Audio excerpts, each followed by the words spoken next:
Hello and welcome to today's KDP University's At Home with Elana Johnson. I'm Trisha, and for the past 5 years, I've moved around Amazon's books teams, learning the business so I could share it with authors. Prior to coming to Amazon, I worked as a graphic artist, project manager, and educator. And when I'm not spending time with my family, painting, or playing in my garden, I'm privileged to work on the KDP University team, helping authors use the KDP website to make the most of their author journey. Well, enough about me. We're all here to talk to Elana. Author of over 130 books, Elana Johnson is a successful and prolific author of young adult and adult contemporary romance, Western romances, and heartfelt women's fiction. No matter which genre of Johnson's writing you're most familiar with, common themes abound. She's a USA Today and Amazon bestseller with a just do it attitude, a willingness to experiment, and an uncanny ability to connect with readers. When she isn't writing novels, she's planning marketing strategies and promotions to sell her backlist. Elana loves walking her two dogs, driving places, doing jigsaw puzzles, and watching the Great British Baking Championship, though every cake she makes is a complete disaster. Welcome, Elana. Hi, everyone. It's very exciting to be here with you Hey, today. good. Thank you I so made, much for joining us. yeah, sure. Good. So the Great British Baking Show, I'm a huge fan. Huge fan. I love it. I used to be able to make cakes when my kids were little, but my skills have declined. So I don't do that anymore. I put I my think super amazing husband in charge of going. I find that they're very ambitious cakes that they show on that show, and I'm like, yeah, nope, I'll stick to my box mixes. Yep, me too. I agree. All right, so let's start with a little bit of background. Tell us a little bit about when you decided that being an author was your calling. Uh, I don't know. I started writing in 2007. And I think I just had started writing a little bit of personal history, and I really liked kind of how it was kind of a little bit therapeutic. So I thought, I think I'll write a novel. And so I did. And I started looking around for publishers and things like that. And I was managed to get an agent in 2009 and sold my book, and it came out in 2011. And at that point, I was pretty kind of bit by the writing bug, and I really liked it. And I was able to kind of take things from my life that troubled me or that I wasn't super happy with and put them in a book, because by the end of the book, everything works out.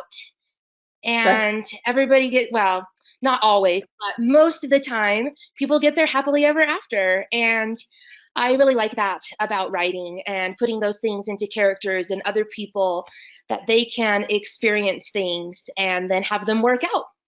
So it started quite a while ago. It's been almost 14 years now that I've been writing, and I've been a full-time author for 2 years, just over 2 years. So I quit my teaching job in December of 2018. So Okay. 2019, 2020, and then part of this year. So, excuse my math because it's definitely not my strong suit. So, for several years, if my math is correct, 4 or 5 years, you were working full time and writing. So yeah, I taught part-time, so I taught Okay. a little bit over half-time. It was like a point 0.7 contract. Uh-huh. And yeah, I taught I started writing in 2007, and I taught until the end of 2018. So yes, I worked during the day, and at the time my daughter was only 3, and she's older now. But yeah, I would write for a little bit in the morning if I had time. I'd go to work during the day. I'd come home and I would write a little bit at night.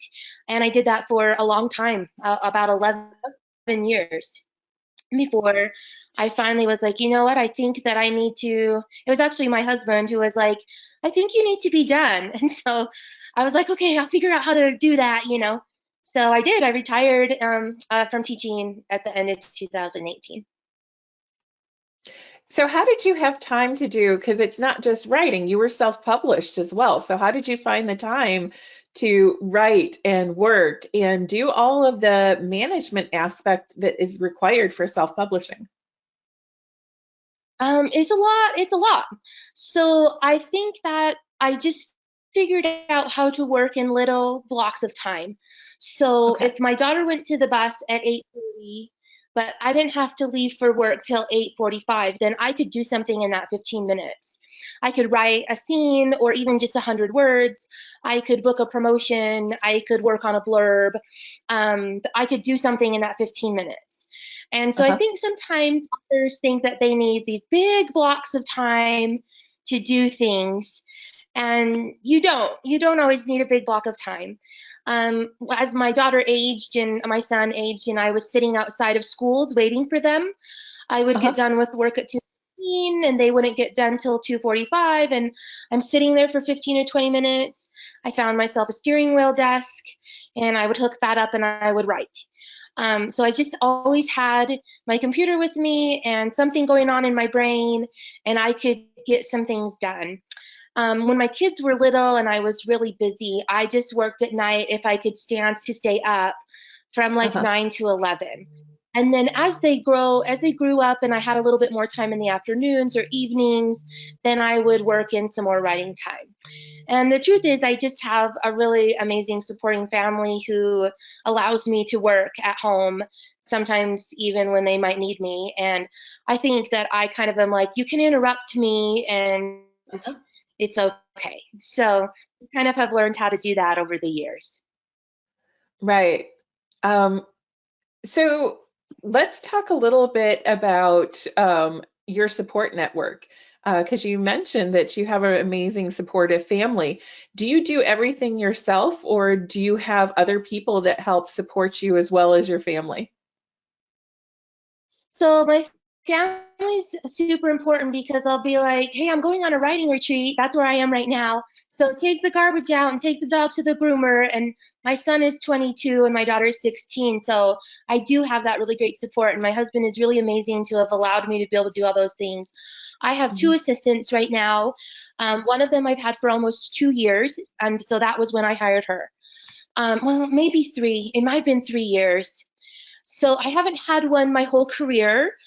I did everything myself before then, but that my one assistant I've been working with the longest. She does a lot for me.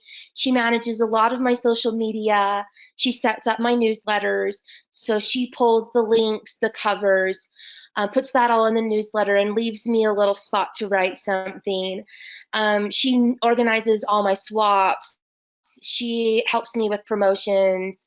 She looks for opportunities for promotion. She runs my review crew. So and she runs my groups on Facebook and my pages. And then I go and interact after that, but I'm not making all those posts. So she frees me up Okay. a lot to be able to do the two things that I want to do, which is write and manage the money and the marketing side. So I want to do the social media, and I think it's an important part of it, but I want to be able to manage the marketing and the writing the most. My second assistant does a lot of proofreading for me. She does audiobook proofreading for me, and she manages a couple of my pen name pages. So she's also doing some social media for me as well. And another thing they do is if any of those things require graphics, they make the graphics so that I'm not tied up doing those things. Gotcha. Really interesting is that we've heard from other authors in this series about, and this is completely up to the particular author, how comfortable they are with pen names. Now, you have more than one pen name. Can you tell us a little bit about those different names and why you made that decision? Yeah, so I am Elana Johnson. That's my legal name. And I started publishing in the YA dystopian sphere in 2011 with my Simon & Schuster book, so like a Hunger Games or a Maze Runner type book. And I didn't know about pen names at the time, and I just thought everybody used their name, and I used Elana Johnson, and that was totally fine. and I sold a few books to them, but I kind of went through some dark years in there. And so I think sometimes people think that all authors are just super successful right out of the gate, and we kind of frolic through meadows with sunshine and ice cream cones and unicorns, and it's all great. But I had a few dark years in there where I was like, why am I doing this? And I should quit. And I couldn't sell another book to another publisher, even if it went to acquisitions. And at that time, I had started writing some romance. And so that didn't really fit with my Elana science fiction and fantasy brand. So I created Liz Isaacson. And I created her from my children's names. So my son's name is Isaac and my daughter's name is Eliza. So I created Liz Isaacson from them. And she was writing these cowboy romances. And I had kind of been bitten a little bit by self-publishing. Back in 2011, I write really fast. And I had written a short story in my dystopian world. And I wanted to self-publish it because in the traditional publishing world at the time, could publish one book a year. And I was like, well, can I publish this little short story? And it was like 20 or 30 pages. And Simon & Schuster said, yes, as long as it's free. So I signed into KDP for the first time, and I created this book, and I put it up everywhere, and I got Amazon to price match it. And I remember it's a distinct memory in my brain. I saw that little thumbnail in my KDP account, and I thought, I want more of those. Like, I want more of those. And I have 29 pages of those little thumbnails now, so I guess I got my wish. And so I created Liz Isaacson in 2015. Yeah, in 2015 to publish my cowboy romances, which was a separate genre from my dystopian and fantasy. And then when I cleaned up my Elana brand, I wanted to launch some romances under Elana. And so I have taken down all of my self-published dystopian, fantasy, science fiction. My Simon & Schuster books are still up because they have the rights for those. But Elana publishes just clean romance. And I've had people ask me, well, why don't you have those be the same? And it's because by the time I did that for Elana in 2018, Liz was solidly cowboys. And I'm very protective of Liz because she's the one who makes the most of my money. And so I'm very protective of her, and I only want her to publish cowboys. So Elana doesn't fit that. Even if she writes cowboys, that's fine. She's got some other things. So she publishes just clean romance. I love the beach. So I try to set those on the beach and just have a really great, fun experience on the beach in a romance. And then I wanted to write some women's fiction. I'd written a women's fiction, about half of it, a couple of years ago. And as women's fiction kind of surged in the market again, I thought, okay, I'll pull that out and dust it off and see if I can make it into something readable and get it published. And so I created Jessie Newton, who publishes my women's fiction. And I wanted to try publishing things outside of Amazon as well as on Amazon. And so that pen name is Wide. And so that was been good experiment to kind of see how things go in different arenas in the self-publishing world. So those are my three names that I do, and they kind of each have their own little brand. Even though they do cross over, I wanted them to be very specific so that when somebody's looking for a romance, it's not necessarily a women's fiction novel, because that's a little bit different. That's more about friendship, and I love the relationships between women as friends and sisters and mothers, and I explore all of that in the women's fiction that I wouldn't in the romance. So those are the names, and that's why I decided to separate them. But I just really like separating names. I like keeping the brand really pure. I like delivering books to people on my newsletter list that they want, so that I'm not sending emails to people for books that they're not really interested in. I'd rather have them join a list that they're more interested in.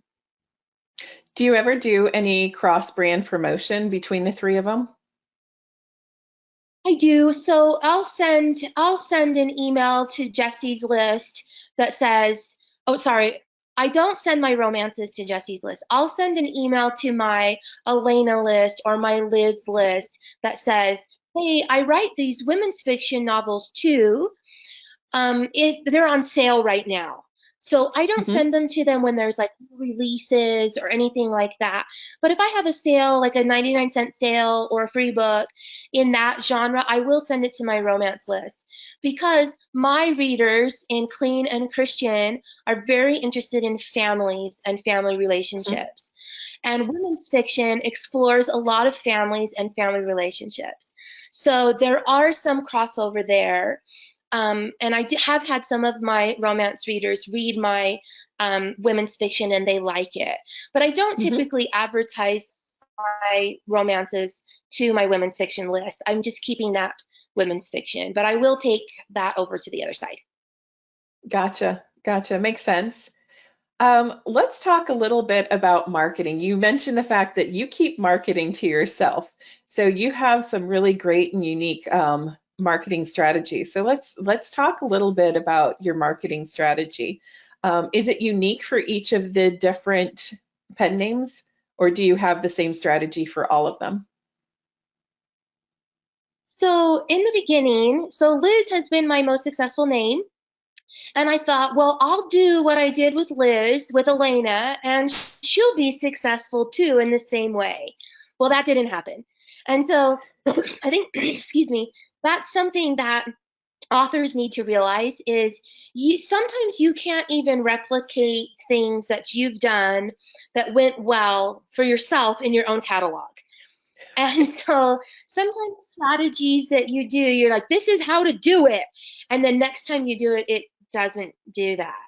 So Hmm. I do try to tell others, well, this is what has worked for me, but I can't guarantee that it will work for you because then I tried it again and it didn't work that great at the second time. But yes, my marketing strategy, I have employed similar tactics across all three names. There are Hmm. some things that I've learned just don't work that well, and so I haven't done those for my later names. Like Jesse was just born last year. But Hmm. like a 99-cent funnel is typically a pretty good marketing tactic. If you can get a big promotion for a free book, that's a pretty good marketing tactic. A perma-free book one in a series is a pretty good marketing tactic. A reader magnet to grow your newsletter, it's a pretty good marketing tactic. I do CPC ads, iBook, paid newsletter spots. Those are pretty good marketing tactics across all names and genres. Hmm. Things like Facebook takeover, I don't really do that anymore. Um, Giveaways, I don't do a lot of giveaways anymore, although people do particularly like paperbacks in the women's fiction genre. So there are Hmm. some things that I do use over and over across the names, and then there's some things that I'm like, that didn't really work with this, and I didn't really like doing it, so I'm not going to do it again. And I think that that's a really good thing to focus on is that if you didn't enjoy doing it, it's going to be hard to be consistent and apply it. So even though it may have been successful or a little bit successful, if it's not something you enjoy doing, it's really hard to replicate that. Yeah, it is. And it's really hard to fake excitement. So I don't really want to fake being excited for a Facebook party or something like that. So I just if I'm not excited about it, I tend not to do it. So let's talk a little bit, dive a little bit deeper because you have kind of a three-pronged release strategy. So let's talk about that a little bit. Can you tell us what that three-pronged strategy is? Yeah, so I release a lot of books. One year I think I released 43 books in a year. So It's amazing. I mean, it boggles the mind. I know. I know it boggles the mind. Don't try to do it. I don't recommend it. And I don't think that you need to release like that to be successful. So I want to say that too. I think sometimes people look at what other people are doing and they think if I don't do it like that, I can't be successful. And that's just not true. There's lots of Mhm. people who release 1 or 2 books a year and they are successful.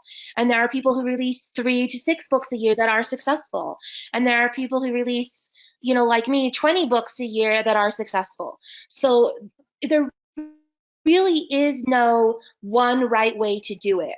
So my Mhm. goal is always, when I tell people what I do or what I have has worked for me, is you should just try it and see what works for you, because you don't really know what that will be like until you give it a try. And Uh-huh. try not to get wrapped up in, I'm a failure because I don't do what so and so does. So I launch a lot of books. Even now, I've slowed down quite a lot, but with across my 3 names, I'm launching roughly 20 to 22 books a year. So that's still quite a lot. And if you break it down by month, it's about 2 per month. Well, I don't have enough time, money, and energy to launch every book exactly the same way. Mhm. It's too much. So I have a 3-tiered launch protocol that I've separated for myself, simply for sanity and to provide a different push for a book based on where it is in the series. So there's a Mhm. hard launch and a medium launch and a soft launch. So it's not like, rocket science that I named them anything hard. It's just hard, medium, and soft. So, and you do kind of how they sound. So a hard Uh-huh. launch is the launch that gets the biggest push for the longest amount of time and usually costs the most money. I want to hit the market hard. So that's what a Mhm. hard launch does. So books in a hard launch typically get auto ads started on them through the KDP platform, through the Amazon ad platform when they go up for pre-order. If I know that the book is going to be a hard launch, which I do, I plan that when I plan my series, Mhm. because again, I do it based on where the book is in the series.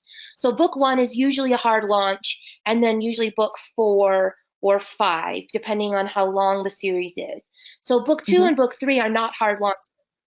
So I just know that already. I sketched that out. I do a lot more social media in pre-order. I do a lot more pushing through my newsletter in pre-order for a hard launch. Sometimes I have my character take over my newsletter and they write the newsletter. We make teasers from lines from the book.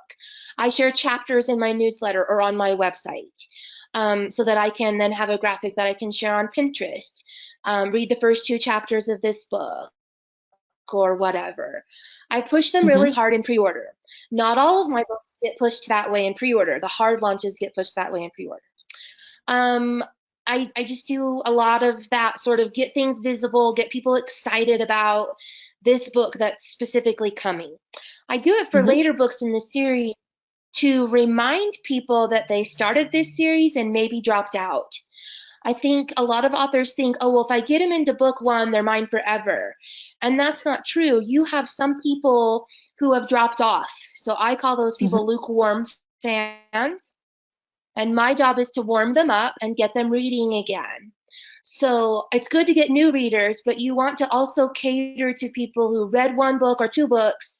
And when book 5 is coming out, remind them that they've got 3, 4, and 5 to go still, and get them Mhm. excited about it. So the hard release in the series helps you do that. Hard releases get 2 ads started the night before release or the Sunday before. So I release on Tuesday. I will often start them Sunday, so that Amazon has to go through its review period so that it's running. I usually Mhm. do a suggested word ad. I will do a category ad, and I will do a keyword ASIN ad from proven keywords and ASINs that I have harvested from reports. Mhm. So I do that from all my other campaigns. You can get on the Amazon platform and you can go into your targeting and you can download a search terms report to get those keywords that have been successful. And I use those successful keywords and ASINs and products in an ad for my hard launches. I send my newsletter all in the same day for a hard launch. Like, I want it to hit the market. Bam, here it is. I have a texting club that I've been growing for a couple of years. So it's not very big. I have like 3 or 4 think I'm up to 450 people now, I will send a text out for a hard release. I have a Messenger club, and Messenger and ManyChat have changed their rules, so I haven't used it a lot, but I Hmm. used to hit them a lot on a hard release. So that would come up on Facebook, all social media, all platforms. Hard releases get ads started on other platforms besides Amazon on day 3 and then again on day 7. And so I have planned, like, I'm going to send this day and this day, and I constantly am pushing things for a good solid 7 to 10 days. And then as those ads grow and improve, I add money to them. So that's kind of what the hard launch looks like. And I continue that hard launch for as long as it's working, basically, until I run out of money, energy, and Gotcha. time. So that's kind of what it looks like. I started with the hard one because the medium, you just scale back a little bit, right? Hmm. So I might still do a pre-order ad. I'll still send some pre-order emails. I'll still do some pre-order posts, but I don't necessarily share chapters. I'm not necessarily creating Pinterest things or posting on social media as much. They get less budget. I segment a medium launch into 3 groups over 3 days. So I will send the first batch on Tuesday, second batch on Wednesday, third batch on Thursday, so that the Uh-huh. hit is a little bit more out. It's not all at once, get the book as high as it can get, do the best with it. It spreads out over time.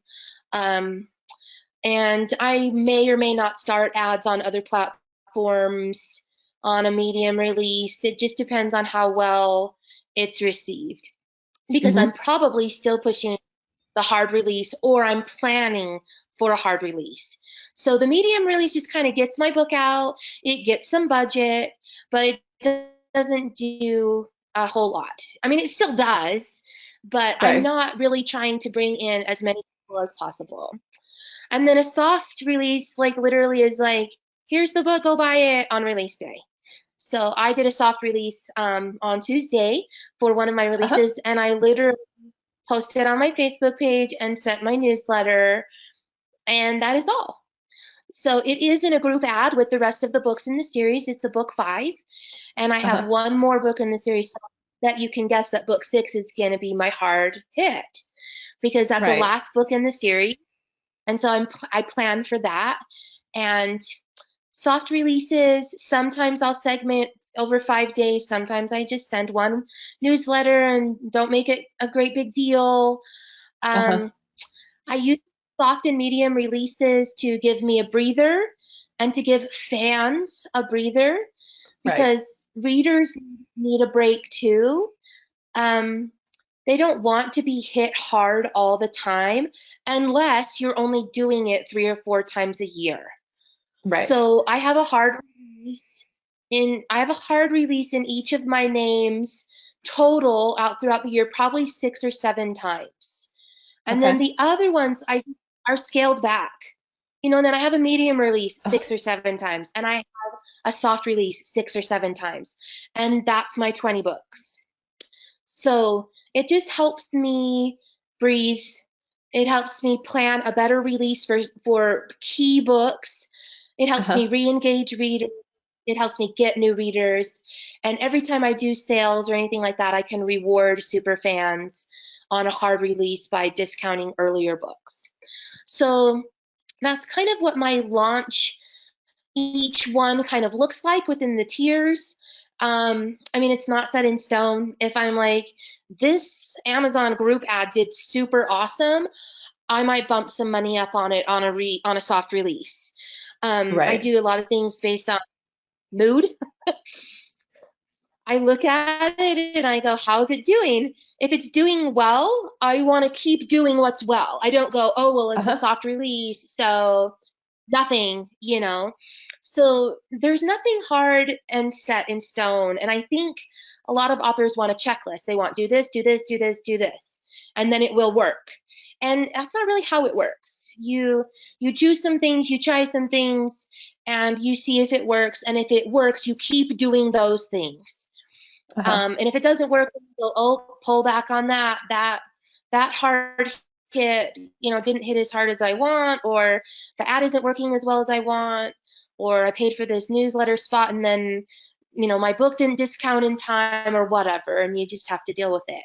But for me, it's not always about launching. Your career is not made or broken upon a launch. And I think some authors feel like that if my book doesn't launch well, my career is over, or that book isn't good. And that's just not true. Every book that you put into the market is a product that you have to sell for life, and your life and the life of the book. And I think sometimes as self-publishers and indies, we get a little frozen and we're not sure which step to take and in which direction to take it. And my advice is to just take a step.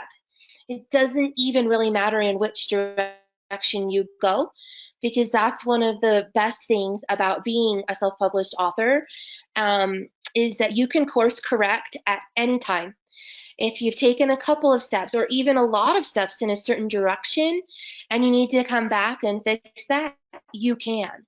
And I love that about self-publishing. I love that I've got a product to sell, and if it didn't go so well on launch, that's okay. It's not over. It's got many days ahead of it, and I can work on it in my, back of my mind when I'm folding laundry or whatever, and think, what can I do to get it to sell a little bit better? What should I do? What could I do? What could I do? So for me, it's not always about launching. I spend a lot of time on my backlist. I have always spent a lot of time on my backlist. I think front list is important, but I think front list for me is generally between 6 and 10% of what I make in a month, because I focus a lot of time and energy and ad spend, my budget for ad spend, on what I already have to bring people into my brand. And then I rely on my books to convert them to everything I've got. So that's another key step, is to make sure that you're improving your craft, taking classes, getting edited, asking for help if you need it.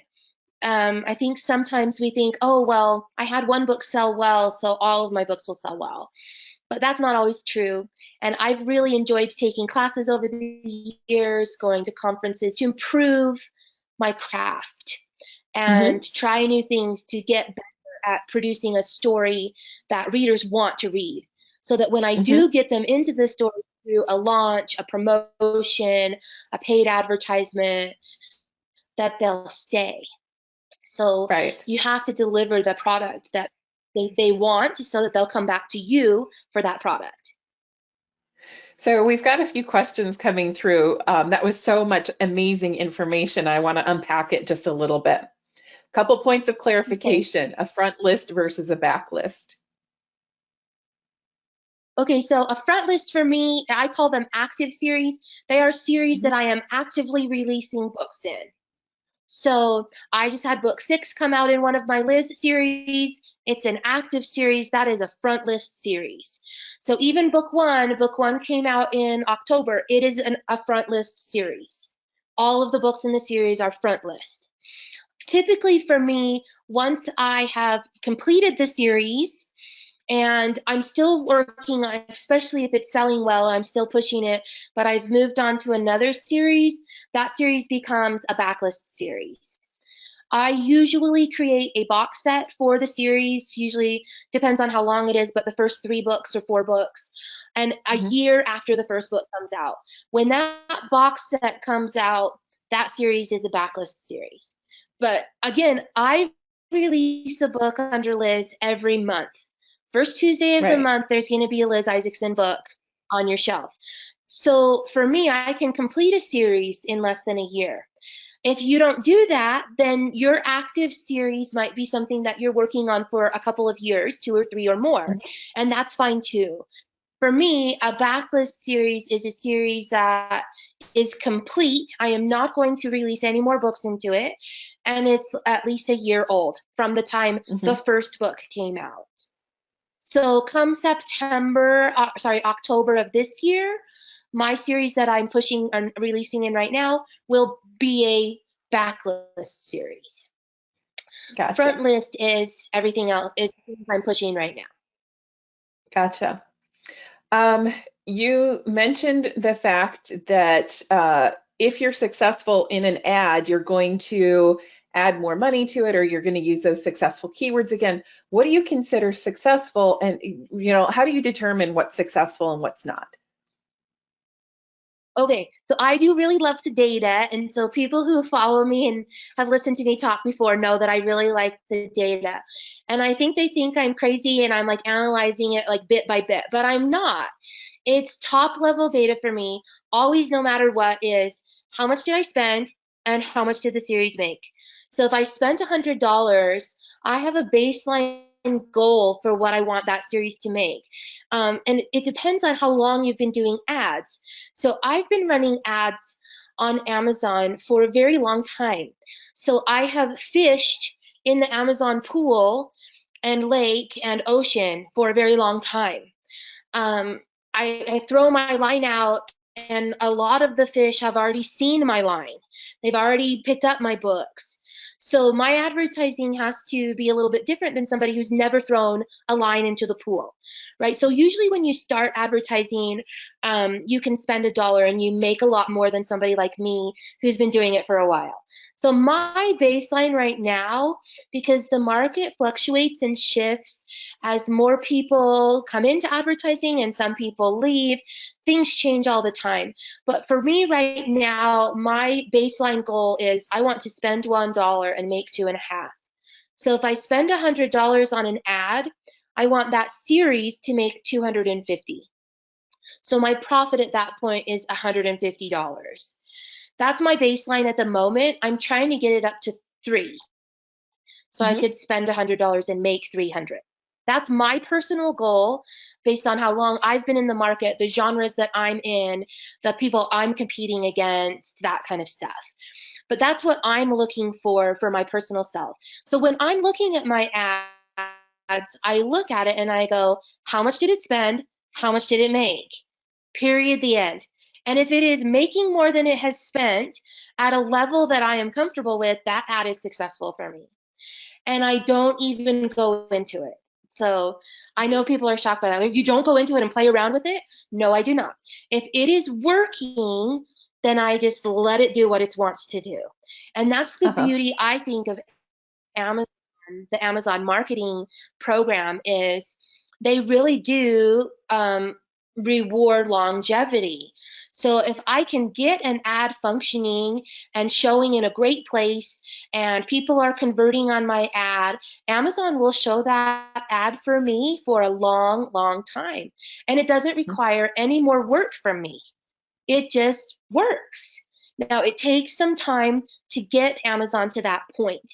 And I think that's one thing that a lot of authors need to understand or realize, is that Amazon is a long game. If you're looking for a huge spike in sales, Amazon is probably not your friend. But if you're looking for longevity, steady sales every day, day in and day out, whether you have internet or power or it's snowing or you can't get another book out or whatever, Amazon is the place for you. So, and that's what I want. I want more of a steady sales, buy my books, and it takes some time to get to that point. You need to be kind to your ads. You need to go into them at first. You need to prune them a little bit, and you kind of get them going. And then once they're going, you can just let them go. Another thing I always tell authors when they're looking at their data is never look at one day of data. Never even look at 7 days. The minimum I look at is 30, and I really like to look at more of a 90-day picture. I find that my ads really start to settle around 30, and they really start to bring in money around 45 to 60. And so I really like to look at a 90-day window in my Amazon advertising dashboard to judge how well an ad is performing. Okay. So you mentioned before about social media and posting. You mentioned, I think the phrase was everywhere. So where is everywhere? What social media platforms are you on? So I really like Facebook. A lot of my readers are on Facebook. So I'm posting 5 days a week on my public page and my reader group. So that's 10 Hmm. posts for Liz and 10 posts for Elena. I only have a page for Jesse, so I'm doing 25 posts a week for my 3 pen names. And again, I have a lot of help with that. I have an assistant, 2 of them who help me with that. We are posting Uh-huh. on Pinterest every day, 7 days a week. We put up a new book. So it'll be just like a link to Amazon or a link to Apple or a link to wherever the books are sold. Sometimes it's my website to read chapters. Sometimes it's Goodreads. So I'm populating my books on Pinterest. I am on Instagram, but I really don't like Instagram. So I kind of went through a 3 or 4 month bout where I posted every day and I was trying to make my grid look all pretty, where they line up in the 3 things. And so I'd chosen 3 topics and I was doing that. And I gave up on it because it wasn't that fun and I didn't like it. But I have Instagram accounts. Right now, that's all I do. I do get on Uh-huh. Goodreads and I will like people's reviews. So, and that's all I do. I will say what book I'm reading. I will update if I'm writing a book and I like people's reviews.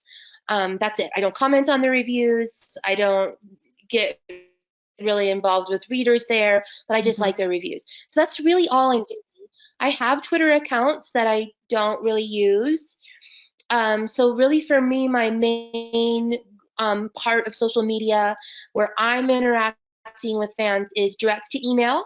So I email them, and if they email me back, I will converse with them. And so I answer all fan emails, and I do that my personal self.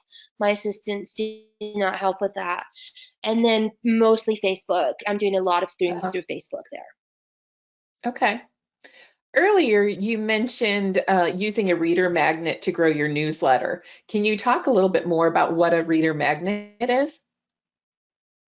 Yeah, so a reader magnet is anything that's going to attract a reader to join your newsletter list. Most people write a short story or a novella that is set in the world of the books they're then trying to sell.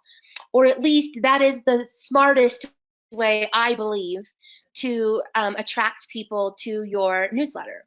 So I'm a Hmm. huge proponent of newsletters and growing newsletters.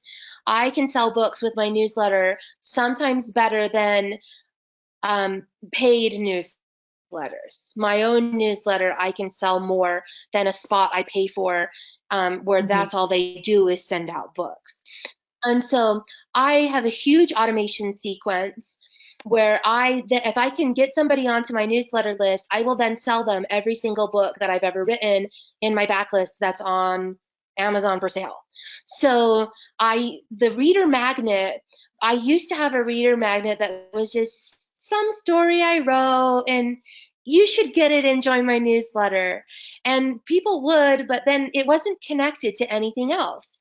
And so Hmm. after a couple of years, and it wasn't really working that great, I got a little smarter and I thought, duh, you should write a story that is set in a world or in the town, in the place with the characters of your series that you want people to buy so that they will read that.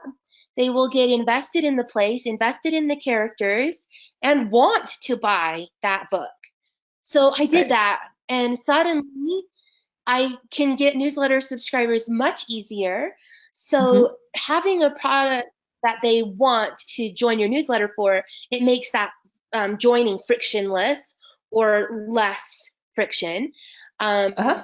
And then the next email you send them is, guess what? There's a whole series that's tied to this thing you got for free that you read and you liked and you joined my newsletter. Why don't you go buy these books? And I have found much greater success in selling the books, retaining newsletter subscribers, and getting newsletter subscribers when I have provided the correct type of magnet. And it doesn't have to be long. I have one that is 13 or 14,000 words for Elena, and then I have one that's like 35,000 words for Liz. And the Hmm. one I wrote for Jesse takes place like 30 years in the past, and it's about 20,000 words.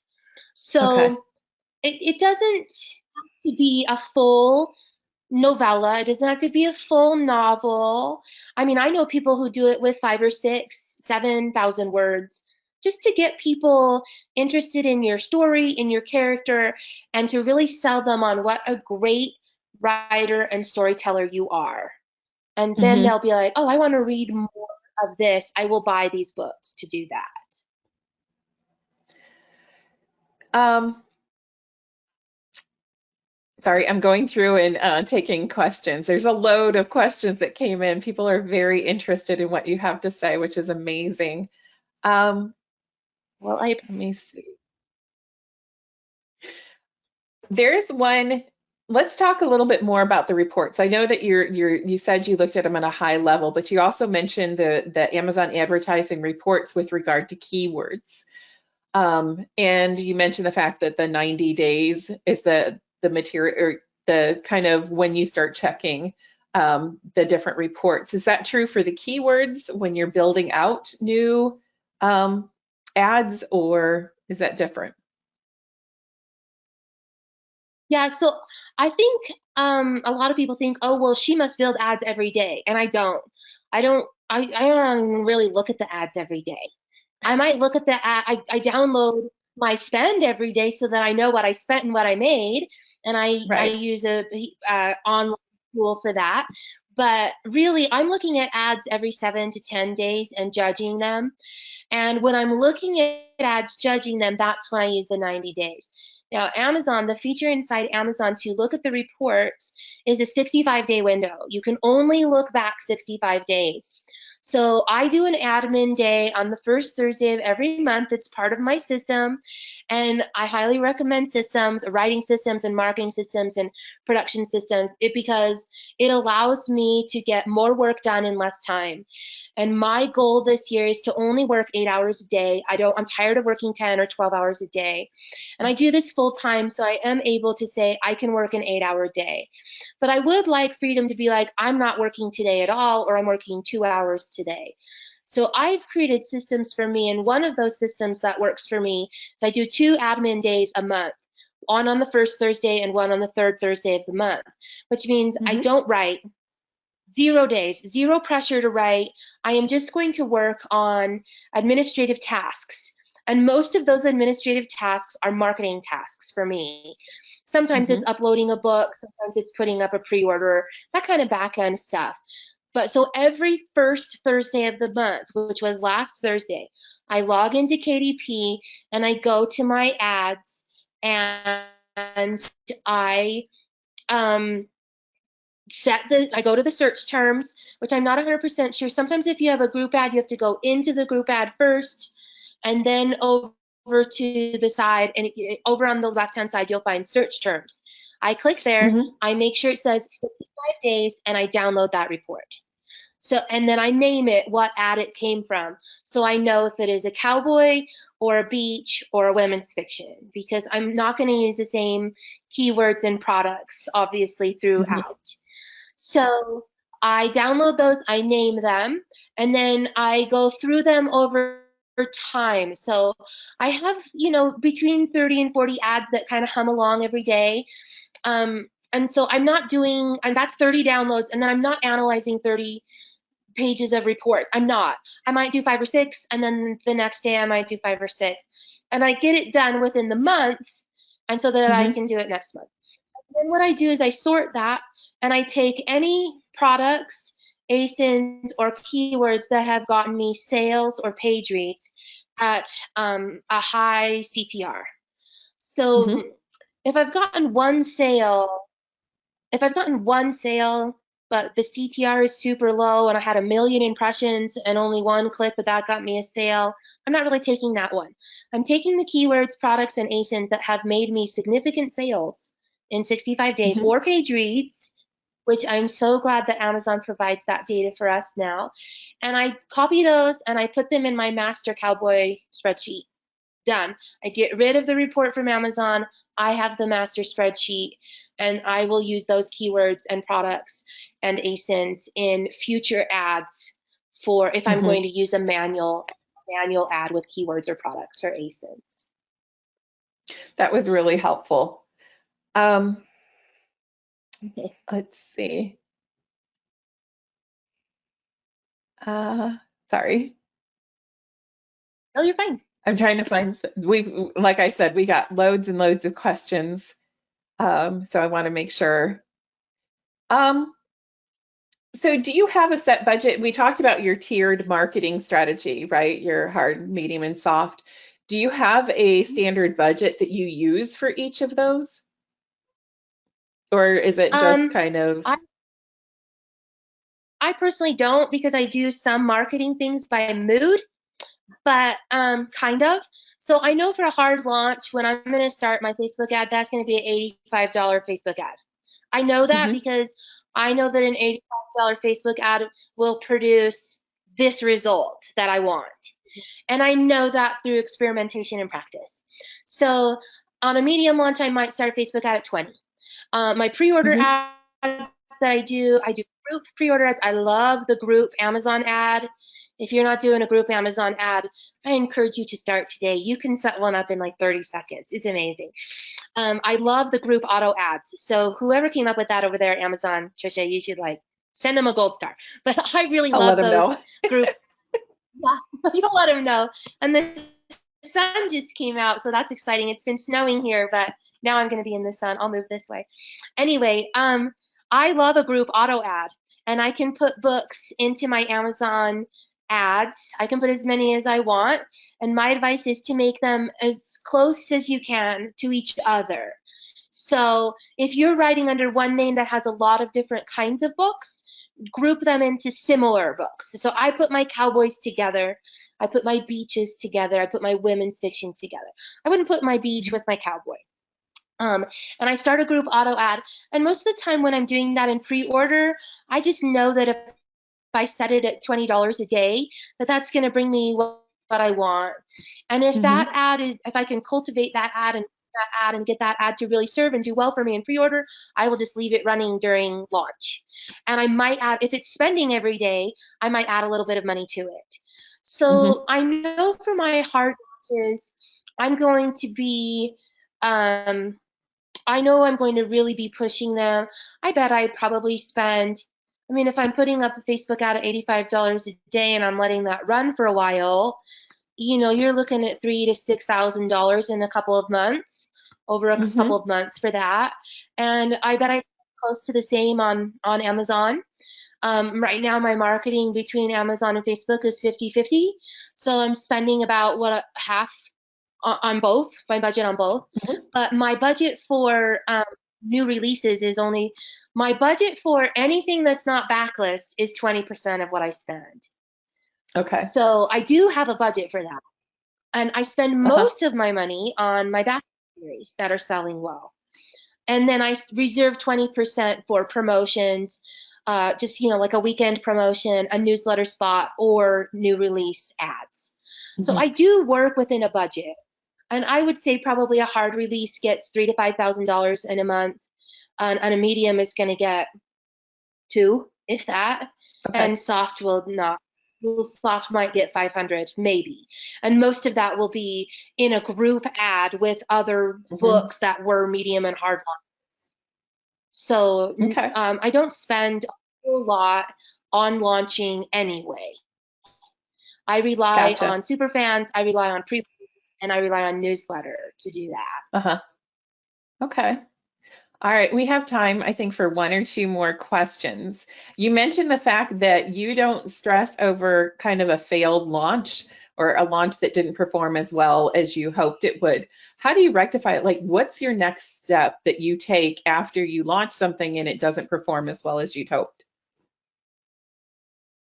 Okay, so my next step for that is it takes some time to admit that it failed.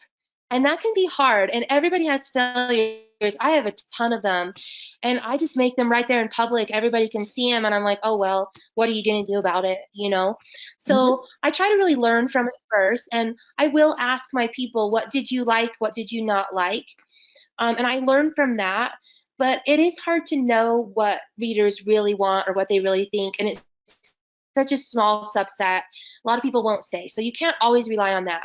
But for example, I released these books a couple of years ago. They were like these bad boy romantic suspenses.